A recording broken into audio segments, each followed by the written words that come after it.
Chegou a hora de ouvirmos a palavra de Deus. Momento da palavra. Momento da palavra. Graça e paz, tudo bem? Mais um culto online. E eu quero convidar você nesse momento, que provavelmente já está reunido com a sua família e com a sua Bíblia em suas mãos, a abrir a sua Bíblia lá em Êxodo, no capítulo 14, nos versículos 1, 2 e 3. Vamos lá? Êxodo 14, versículos 1, 2 e 3. Hoje eu vou usar uma tradução um pouquinho diferente, só para a gente poder pegar mais o sentido do texto. Estou usando hoje a nova tradução na linguagem de hoje, NTLH, tá bom? Se você quiser me acompanhar e tiver essa tradução aí, será ideal. Se não, você pode me acompanhar na sua tradução comum, que você vai ver que vai ser um pouquinho diferente, mas o sentido é exatamente o mesmo. Diz assim a palavra do Senhor, Êxodo 14, 1 a 3. O Senhor Deus disse a Moisés: diga aos israelitas que voltem e acampem em frente de Piairote, entre Migdol e o Mar Vermelho, perto de Baal-Zefon. Assim, o rei do Egito vai pensar que os israelitas estão andando sem rumo, perdidos no deserto. Versículo de número 3 é o que mais nos importa aqui nessa noite. Diz assim: assim o rei do Egito vai pensar que os israelitas estão andando sem rumo, perdidos no deserto. Amém? Quero falar um pouquinho com você hoje sobre o tema Vencendo Becos Sem Saída. Vencendo becos sem saída. De que forma que você reagiria se em algum momento da sua vida você tivesse que resolver um problema que aparentemente não tem solução? Você já passou por isso? Eu acredito que talvez você até já tenha passado, não é verdade? Muitas vezes nós vivemos isso. Aparecem problemas diante de nós que aparentemente não têm solução. De solução humanamente impossível. O que você iria fazer? Será que você tentaria controlar as suas emoções? Ou será que você entraria em pânico? Não é? É muito difícil quando nós nos vemos diante de becos sem saída. Isso é algo tão comum na nossa vida e é algo tão difícil de viver que até surgiu esse dito popular: ele está passando ou ele está enfrentando um beco sem saída, não é? Eu vivi a minha vida quase inteira em uma rua sem saída, não é? E é isso, é um beco sem saída. Quando você chega ao final dessa rua, não tem para onde ir. E muitas vezes nós vivemos assim situações na nossa vida. Caminhamos na estrada da nossa vida e chegamos diante de algumas circunstâncias, diante de algumas situações que parece que não tem para onde irmos. E como nós reagimos diante dessas coisas? No texto de hoje, nós estamos vendo aqui que o povo de Deus vive isso em determinado momento. Faraó, ao observar o povo no meio do deserto, ele pensa: esse povo está num beco sem saída, vou acabar com eles. E é o próprio Deus, né? Quando nós olhamos aqui no versículo de número 1 de Êxodo 14, é o próprio Deus que está explicando isso para os seus servos. O Senhor Deus disse a Moisés. É Deus quem está dizendo: olha, Faraó está olhando para vocês e está pensando que vocês estão vivendo um beco sem saída. Mas Faraó não conhece o meu poder. Porque aonde não há uma porta, aonde não há uma saída, Deus arromba, Deus faz um buraco na parede, mas Ele abre uma porta para os seus servos passarem. Amém? Você crê nisso? Então, ainda que você esteja em um beco sem saída, saiba que Deus, Ele é aquele que pode providenciar uma saída para você. E a palavra de Deus nos mostra isso, né? Nós vivemos muitos momentos de adversidade, e a adversidade pode ser entendido como situações contrárias, infortúnios, desgraças que nós vivemos, infelicidades, né? Tantas coisas. E como que os israelitas lidaram com essa situação, né? Como que eles reagiram ao olhar ali para a situação que estavam vivendo e entenderem quando eles entenderam que estavam num beco sem saída. O que eles fizeram? Em primeiro lugar, eles perceberam que estavam em uma situação de risco. Eles realmente estavam em um beco sem saída, mas eles entenderam isso. É muito importante entendermos que quando nós estamos vivendo becos sem saída. Eles conseguiram ver isso claramente. Na nossa vida nós passamos por muitas situações de riscos. São problemas, que acometem a nossa saúde, são problemas que acometem os nossos relacionamentos, o nosso casamento, relacionamento com os filhos, trabalho, vida, tantas coisas. São tantos becos sem saída que nós vivemos em tantas áreas da nossa vida, aonde nós chegamos, olhamos e falamos assim, não tem para onde eu ir. E esse reconhecimento é muito importante, porque enquanto o ser humano ele não reconhece que está em um beco sem saída, ele continua tentando avançar pelos seus próprios esforços. Ele continua tentando caminhar pelo seu próprio braço, pela sua própria perna, pela sua própria garra, e isso pode ser um problema muito grande na vida dele. Diante de um beco sem saída, nós percebemos também que os israelitas eles foram dominados pelo medo. Isso já é algo que nós não podemos viver. É algo que nós não podemos permitir, não é? Eles são dominados pelo medo. Eles ficam paralisados. O povo de Israel, diante do deserto e do mar, diante de Faraó, eles ficam ali apavorados, Quando eles percebem que estão em um beco sem saída, eles perdem a razão, eles entram em pânico, eles perdem a fé. E quantos e quantos medos acometem o coração do homem, Existem medos que até são ridículos, Alguns medos que nós temos são patéticos para aqueles que se dizem filhos de Deus, porque são medos tão pequenos de um Deus tão grande, diante de um Deus tão grande, que é ridículo nós mantermos esses medos na nossa vida. E o medo ele é resultado de uma falta de fé, de uma falta de confiança. Lá na casa dos meus pais tem uma plaquinha que fala isso. Não diga para Deus o tamanho dos seus problemas, diga para os seus problemas o tamanho do seu Deus. E quando eu digo que alguns medos são ridículos, é porque eles são tão pequenos diante de um Deus tão grande, mas eles acabam dominando a nossa vida e isso não pode acontecer. Isso não pode acontecer com você, isso não pode acontecer comigo, isso não pode acontecer com um servo do Senhor.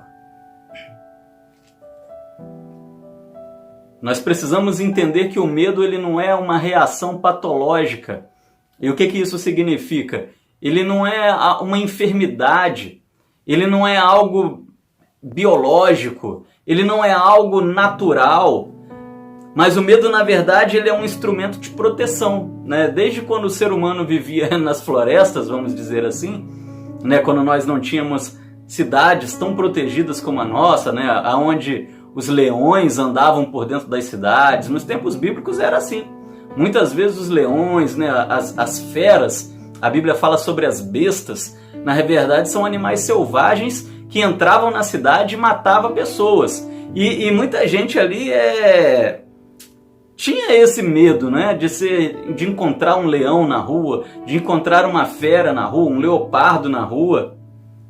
E desde essa época, o medo ele é um instrumento de proteção, porque isso acontecia principalmente à noite. Então as pessoas evitavam sair de casa à noite. O medo ele é resultado de uma necessidade de proteção. As pessoas se escondiam para estar protegidas. E ainda hoje as pessoas, quando se encontram diante do medo, acabam cedendo ao medo, acabam se abrindo para o medo, porque quando o medo as domina, por incrível que pareça, elas se sentem protegidas. Elas deixam de fazer muitas coisas, O medo impede as pessoas de caminhar, o medo impede as pessoas de fazerem tantas coisas, o medo te trava. E esse travamento, ele acaba sendo entendido como segurança. E isso não pode acontecer. porque o medo ele também pode ser muito perigoso e muito mortal. O povo de Deus se vê ali então dominado pelo medo. Eles pensam ainda, em terceiro lugar, em recuar. Quando nós olhamos para a palavra de Deus em Êxodo 14, no versículo de número 12, eles pensam em recuar. Eles dizem: o que foi que lhe dissemos no Egito? Pedimos que nos deixasse em paz, trabalhando como escravos para os egípcios, pois é melhor ser escravo dos egípcios do que morrer aqui no deserto. Eles pensam em recuar, eles pensam em voltar à velha vida de escravidão, porque o medo faz isso. O medo faz acreditar que é melhor para você ser escravo do que ser livre, porque a escravidão te traz uma sensação de segurança e de proteção. E aqui os israelitas eles dão lugar para algo muito poderoso e maligno, que é a murmuração. Diante dos becos sem saídas, não murmure. Não abra sua vida, não abra o seu coração para murmuração, Como eu tenho dito aí nesses 10 para 11 anos de ministério aqui na nossa igreja, murmuração é o louvor do inferno. Quando nós murmuramos, nós permitimos que o diabo ganhe espaço na nossa vida.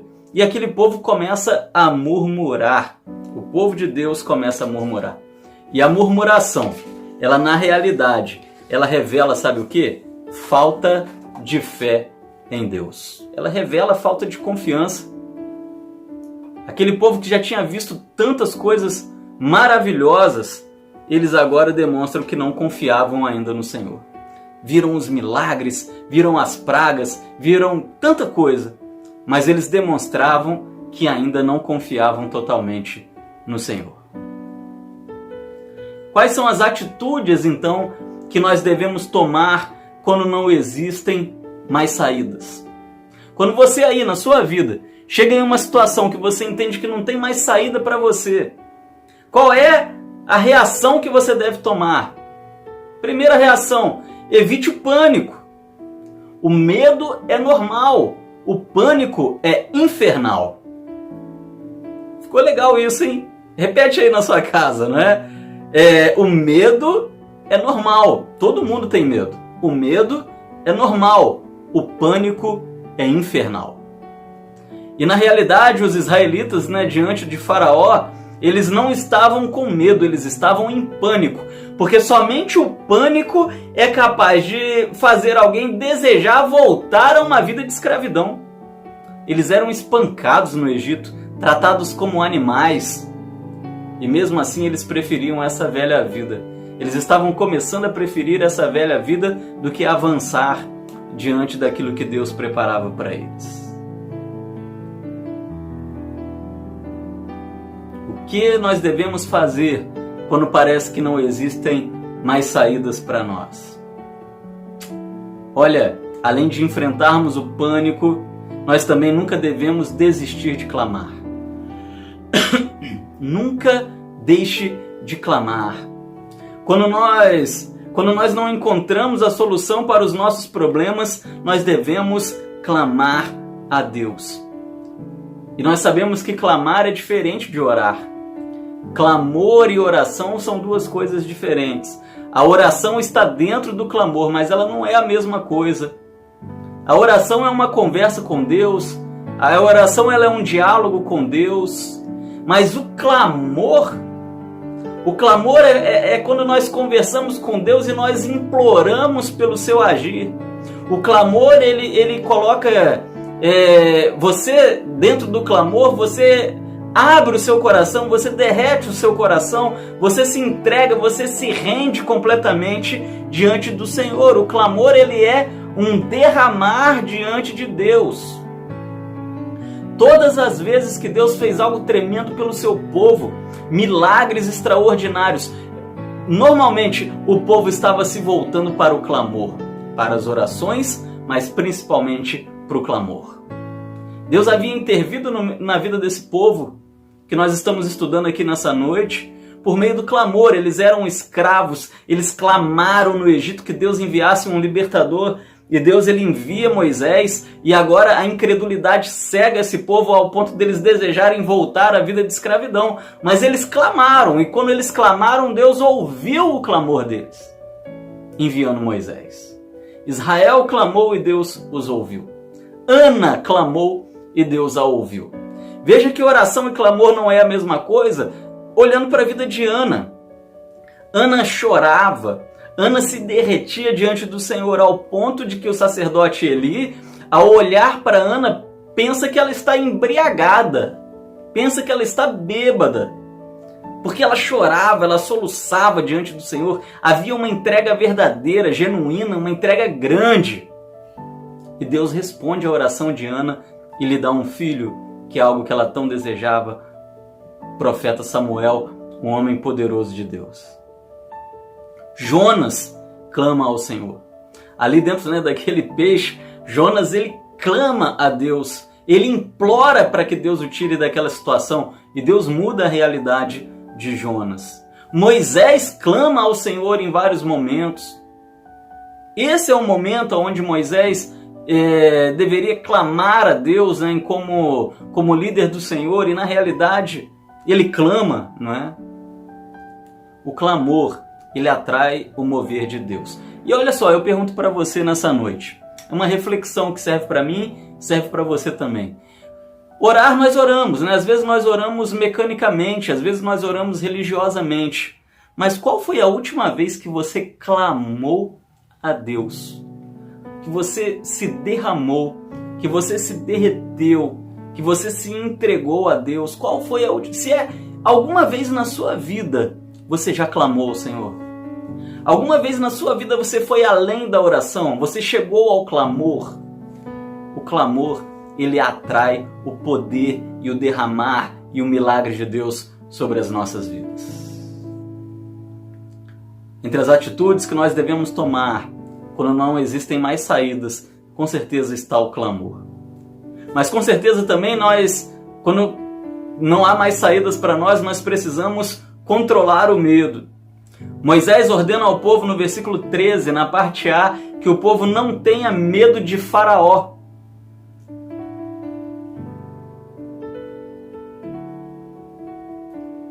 E quantas coisas que provocam medo ao nosso coração. E assim como Faraó não deveria provocar medo ao coração daquela gente, existem tantas e tantas adversidades que não devem provocar o medo em nosso coração. Olhamos para Davi, não é verdade? Diante do gigante Golias, e é interessante pensar que ele tem atitudes que não demonstra alguém que estava com medo. Ele que parte para dentro da briga. É ele que corre na direção de Golias. É ele quem se arma primeiro na direção daquele gigante. Atitudes de alguém que controlava o seu medo. Os outros soldados não controlavam o seu medo, estavam apavorados. O rei Saul estava apavorado, mas Davi ele controla e ele vence o seu medo. E quando nós conseguimos controlar o nosso medo diante de muitas adversidades que acometem a nossa vida, nós começamos a perceber que nós não precisamos nos apavorar. Que Deus ele está no controle de todas as coisas. Deus ele controla o nosso medo. Diante dos becos sem saída, muitas vezes nós também precisamos ficar quieto. O povo estava apavorado, o povo estava em pânico, o povo estava com medo, o povo estava murmurando, o povo achava que estava num beco sem saída. E aí Moisés vira para o povo e convence aquele povo a se manter quieto. No versículo 13, na parte B, nós vemos isso. Moisés diz: fiquem firmes, não tenham medo, e vocês verão que o Senhor vai salvá-los hoje. Nunca mais vocês vão ver esses egípcios. Olha a fé de Moisés. Olha o medo dominado. Olha a coragem, a determinação, a certeza de que Deus estava com eles. Moisés, um homem do Senhor. No começo, Moisés ele permitia que o medo dominasse a sua vida. Você conhece a história de Moisés e você sabe que no início da caminhada dele junto com Deus, ele é um homem cheio de medos. Deus ele chega a perder a paciência com Moisés e quase mata Moisés. Você conhece a história, porque Moisés é um camarada extremamente inseguro e medroso. Mas aqui nós estamos vendo um outro Moisés, um Moisés que já teve experiência com Deus suficiente para dominar o seu medo e ser um homem de coragem. E agora, diante daquela gente que estava apavorada, reclamando, olha, nós falamos para você que era melhor a gente voltar para o Egito, para morarmos e vivermos lá como escravos. Moisés vira para aquela gente e fala, olha, calem a boca, fiquem quietos, porque vocês nunca mais verão os egípcios diante de vocês. E isso se cumpre na vida daquela gente. E olha, muitas vezes que nós estamos em becos sem saída, nós precisamos ficar quietos. Ficamos tão inseguros, tão apavorados, murmuramos tanto, reclamamos tanto. Você já passou por situações assim? Às vezes você passa por algumas situações que você se torna uma pessoa chata. Eu me torno uma pessoa chata. Nós nos tornamos pessoas chatas, né? É ruim para você e para mim nos vermos como pessoas chatas, mas às vezes nós passamos por algum problema ou alguns problemas que nós nos tornamos chatos, porque nós acordamos falando do problema, passamos o dia falando do problema, anoitecemos falando do problema, parece que nós dormimos se conseguimos dormir e sonhamos e no sonho nós também estamos falando do problema, nos tornamos em grandes murmuradores. Então Moisés vira para aquela gente e fala, fiquem quietos e vejam o que Deus vai fazer. E como que é difícil ficar quieto diante de uma crise. Existe algo chamado de síndrome do leão na jaula. O leão, quando ele está na jaula, ele fica em crise, ele fica inquieto. E o que ele faz? Ele começa a andar de um lado para o outro, de um lado para o outro, de um lado para o outro, rodando dentro da jaula, de um lado para o outro, de um lado para o outro, rodando dentro da jaula. E ele não consegue ficar quieto diante da crise da jaula. Mas muitas vezes nós precisamos ficar quietos e tão somente aguardar o agir de Deus sobre as nossas vidas. Diante de muitos becos sem saída, nós precisamos ficar quietos. E além de ficarmos quietos, nós precisamos também confiar no Senhor. Você confia no Senhor? Você pode falar isso do fundo do seu coração? Que você é alguém que confia em Deus? Confia de verdade? Nós devemos ter fé que Deus vai pelejar por nós. Êxodo 14, no versículo de número 14. Vocês não terão que fazer nada. Olha o que Moisés... Lembrando que eu estou usando a nova tradução na linguagem de hoje. Beleza, pessoal? Vocês também podem usar essa outra tradução aqui. Eu estou usando duas traduções hoje, que é a Bíblia A Mensagem, né? Que tem uma tradução muito leve, muito boa. Hoje eu estou usando a Mensagem e a NTLH, a nova tradução na linguagem de hoje. Mas perceba que na NTLH, na nova tradução na linguagem de hoje, fica muito claro o que Moisés quer ensinar para essa gente, não é? No versículo 14, vocês não terão que fazer nada. Fiquem quietos, fiquem na sua. O Senhor lutará por vocês. Isso é confiança. Isso é quietude, ficaram quietos e ao mesmo tempo aprenderam a confiar no Senhor. Em quantas e quantas adversidades que nós vivemos, que nós precisamos disso. Aprender a confiar no Senhor.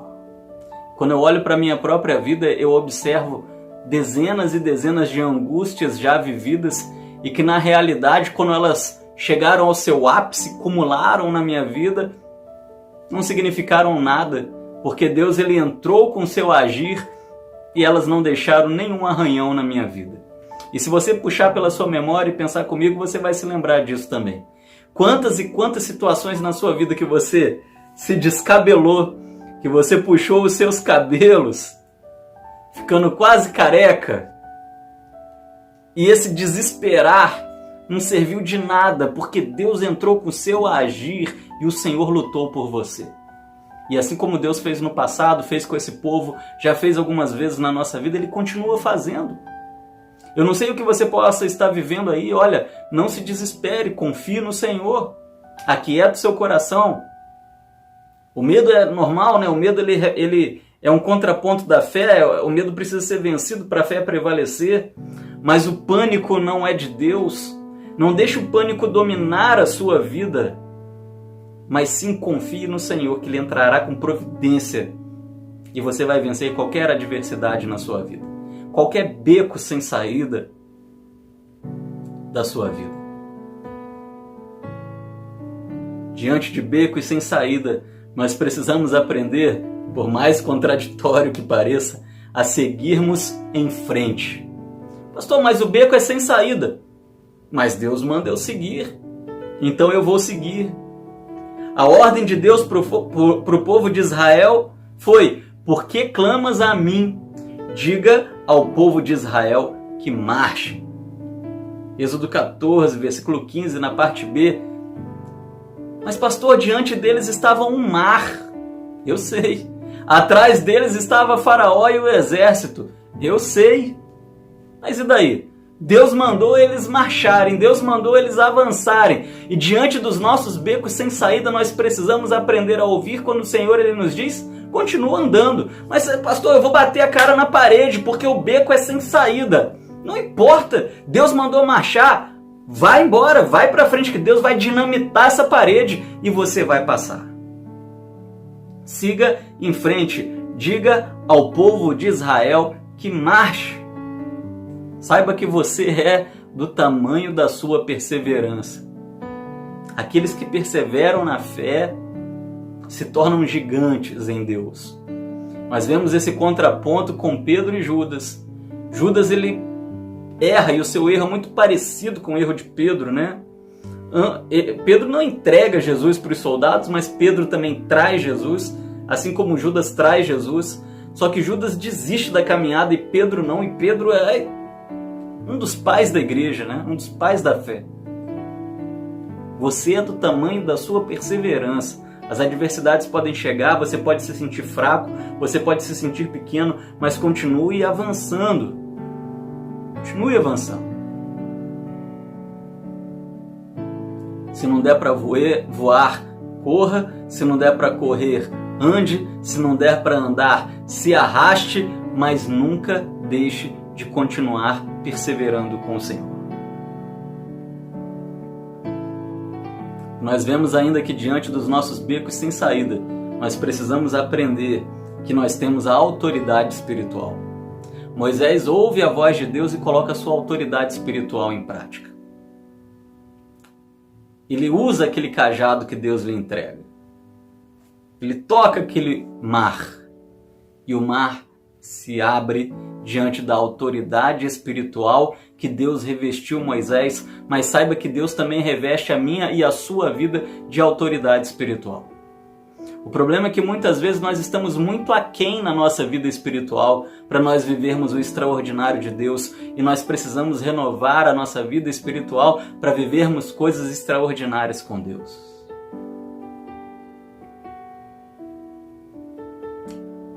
Eu quero caminhar para a conclusão dizendo que muitos propósitos de Deus para a nossa vida, eles nos levam a uma direção de adversidades. Mas saiba que Deus ele faz isso conosco para nos levar, para nos fortalecer e para nos levar a uma vida de vitórias. Deus não leva você e eu para a adversidade para sermos derrotados, mas Deus ele nos leva para a adversidade para nos fortalecer, para nos tornar ainda melhores, para que sejamos vitoriosos. E tem muita gente acreditando aí que vida vitoriosa é papo de pentecostal. Não, meu irmão.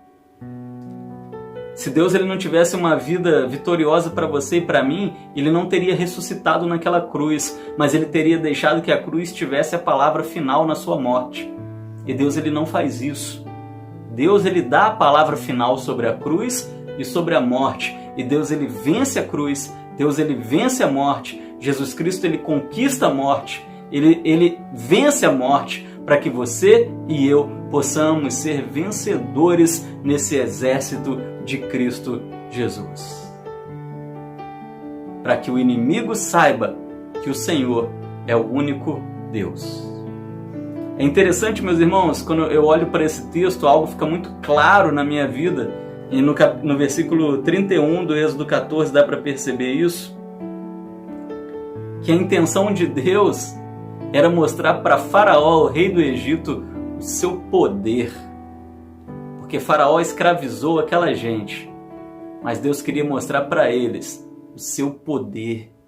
Ele queria mostrar que ele estava com aquela gente. Deus não estava lutando aqui contra o diabo. Sabe por quê? Porque o diabo, ele já sabe, já conhece e reconhece o poder de Deus. Quem não conhecia e não reconhecia o poder de Deus aqui nessa história é Faraó. É o rei do Egito. E por isso Deus faz o que faz.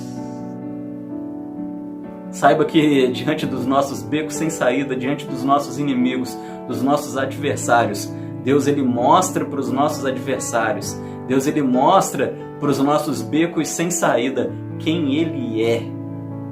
Ele derrama o seu poder sobre as circunstâncias, sobre a nossa vida e nos faz sairmos vitoriosos. Amém? Ainda que o seu adversário seja o próprio diabo. Mas Deus ele reveste você e a mim de uma vida de vitórias. Versículo 31. Quando viram o poder com que o Senhor havia derrotado os egípcios, os israelitas o temeram e creram em Deus, o Senhor, e no seu servo Moisés. Faraó não conhecia o Deus desse povo. Na verdade, nem esse povo conhecia o seu próprio Deus. Mas diante de um beco sem saída que esse povo viveu, Deus ele revelou quem ele era, o seu poder, e eles ficaram extasiados, impressionados. E eu acredito que Deus ele deseja fazer isso na nossa vida também. Amém? Na sua e na minha vida. Não importa o que você possa estar vivendo, não importa o que você possa viver um dia, Deus ele vai mostrar para você, para mim, para os nossos becos sem saída quem Ele é, derramando poder sobre nós e fazendo de nós vencedores. Tenha tão somente fé. Fé para vencer os becos sem saída. Vamos ouvir esse louvor, vamos orar e daqui a pouquinho nós voltamos então para as nossas considerações finais.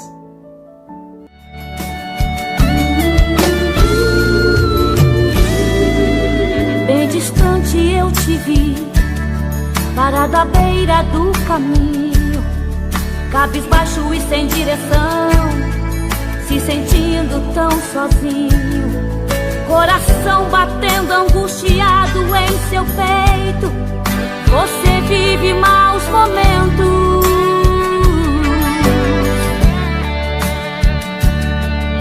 é todo dia a mesma coisa e você se cansou de tanto sofrimento.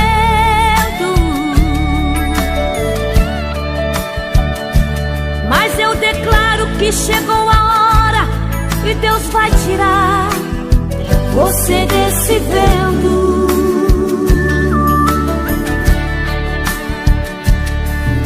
Se a fúria do inimigo contra ti se levantar, Ele ordena anjos poderosos para te guardar. Foi ungido, foi remido e separado para vencer e reinar com Ele. Deus vai na frente, garantindo a vitória para os filhos seus, quebrando as correntes, sujeitando os inimigos, porque Ele é Deus. Vai sair a guarda-rocha, com este Deus não há quem possa, não há como o nosso Deus.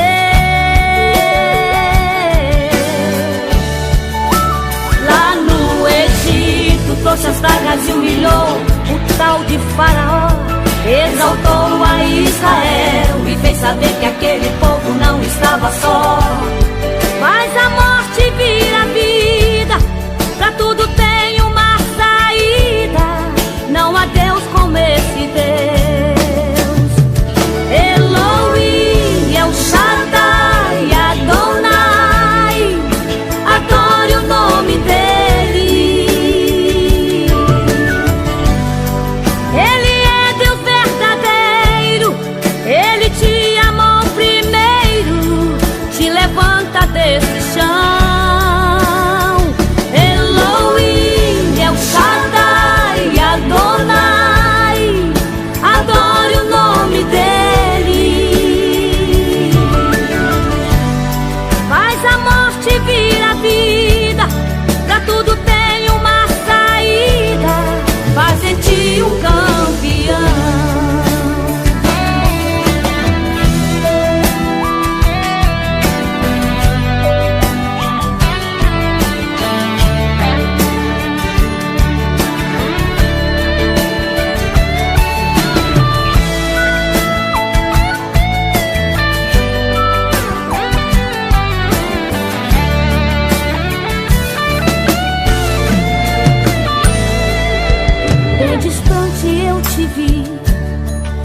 parado à beira do caminho, cabisbaixo e sem direção, se sentindo tão sozinho, coração batendo angustiado em seu peito.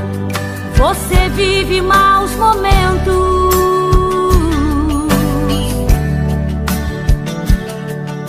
É todo dia a mesma coisa e você se cansou de tanto sofrimento.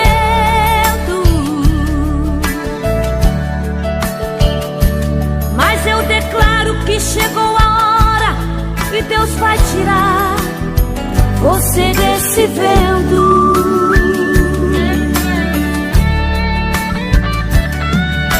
Se a fúria do inimigo contra ti se levantar, Ele ordena anjos poderosos para te guardar. Foi ungido, foi remido e separado pra vencer e reinar com Ele. Deus vai na frente, garantindo a vitória para os filhos seus, quebrando as correntes, sujeitando os inimigos, porque Ele é Deus. Vai sair a guarda-rocha, com este Deus não há quem possa, não há como o nosso Deus.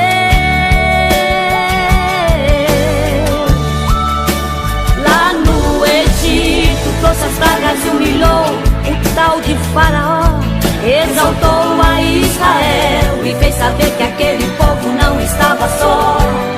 Faz a morte vir a vida, pra tudo tem uma saída, não há Deus como esse Deus. Elohim, El Shaddai, Adonai, adore o nome dele. Ele é Deus verdadeiro, Ele te amou primeiro, te levanta desse chão. Elohim, El Shaddai, Adonai, adore o nome dele.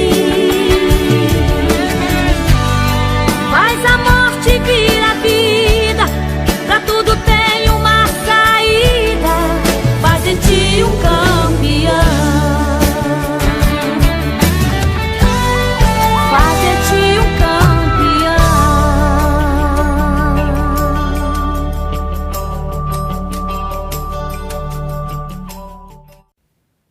Oremos, vamos falar com o Senhor. Senhor, muito obrigado, ó Pai. Obrigado pela sua palavra que vem ao encontro do nosso coração. Obrigado porque quando nós olhamos para a sua palavra, nós entendemos que o seu poder é derramado sobre nós, ó Pai. E não importa se os becos não têm saída, nós sabemos que o Senhor tem poder para explodir as paredes que encerram os nossos becos. E o Senhor transforma becos sem saída em avenidas, em estradas pavimentadas que nos levam até a presença do Senhor, ó Pai. Louvado seja o seu nome. Que nós não temamos, ó Deus, as adversidades, que nós não temamos as circunstâncias que aparentemente não têm saída, porque nós sabemos, ó Deus, que o Senhor é a saída. O Senhor, ó Pai, é a solução. Louvado seja o nome do Senhor. Ao Senhor toda honra, toda glória e todo louvor, em nome de Jesus. Amém e amém. Amém, meus irmãos? Creia nisso, né? Essa palavra de hoje, ela me lembra muito um filme antigo que você já deve ter assistido, chamado O Menino Maluquinho, né? Onde chega num determinado momento em que o menino maluquinho arruma briga com os valentões, né, da sua cidadezinha do interior, e o menino maluquinho e os seus amigos saem correndo apavorados até que eles chegam em um beco sem saída, em um lugar onde não tem para onde eles possam fugir daqueles valentões da sua cidade.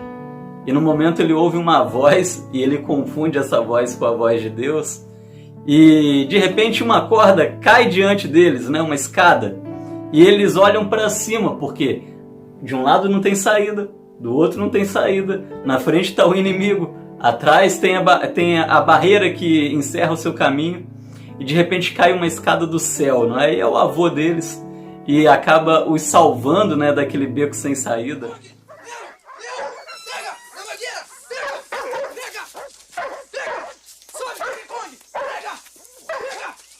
Aquele cachorro é macaco? Não! Então, por que ele chama King Kong? Porque sabe subir em O bicho tá vindo aqui! Pega eles! Ai, o King Kong vai me morder! Vai, King Kong! Vai, King Kong, vai! Ai, sobe mais, maluquinho, sobe mais! Sobe mais pra onde? Fim da linha! Estamos perdidos, maluquinho! Meu Deus, ai, meu Deus! Que foi, meu filho? Deus? Não, eu vou! Bom passarinho!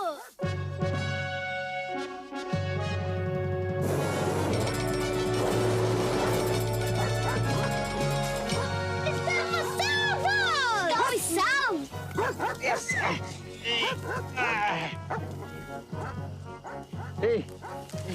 Ei, Tunico! Ei, Tunico!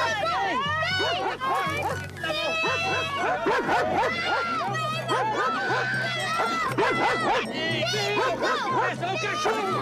Ai, ele arrancou meu osso!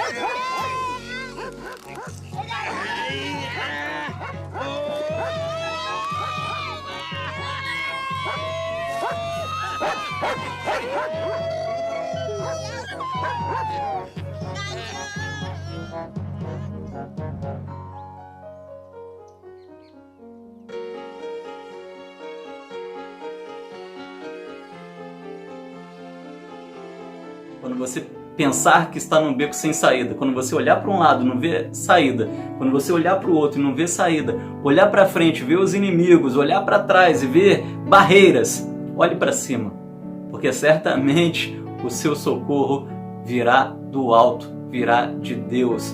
Eu olho para os montes e me pergunto de onde virá o socorro. O meu socorro, ele vem do Senhor. Louvado seja o nome do Senhor. Muito obrigado, ó Pai, por essa palavra que fortalece o nosso coração, porque nós sabemos que o Senhor é a nossa saída, o Senhor é a nossa vitória. Oramos em nome de Jesus. Amém e amém.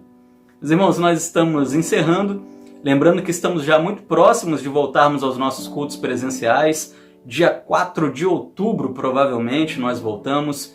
Hoje é dia 13, não é? De setembro, e logo vou enviar um informativo para vocês explicando como que vai funcionar esse nosso retorno, né? Provavelmente nós voltaremos em 2 cultos, um na parte da manhã, um na parte da noite, aonde em um estarão os nossos idosos, o pessoal do grupo de risco, e no outro aqueles que não fazem parte desses grupos de risco, tá bom? É isso. Né? E logo eu trago todas as informações que vocês precisam.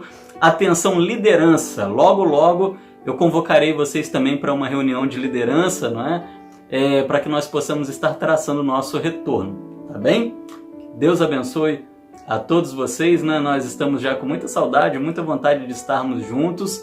Semana abençoada para todos. Vamos nos vendo nos nossos momentos da palavra, momento teológicos, escola dominical com o pastor Yuri, quartas e domingos comigo. Paz e graça para todos. Só mais uma observação, atenção pessoal, eu já mandei uma mensagem, mas preste atenção. No domingo que vem, dia 20, pela manhã, nós não teremos plantão financeiro. A igreja não abrirá dia 20 pela manhã, tá ok? O pastor não estará em Volta Redonda dia 20 e por isso nós não teremos o nosso plantão financeiro. Semana abençoada a todos, beijo no coração, até a próxima, em nome de Jesus.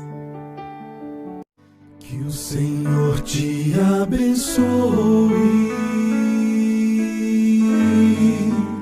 e te guarde. Que o Senhor faça resplandecer seu rosto sobre ti e tenha misericórdia de ti.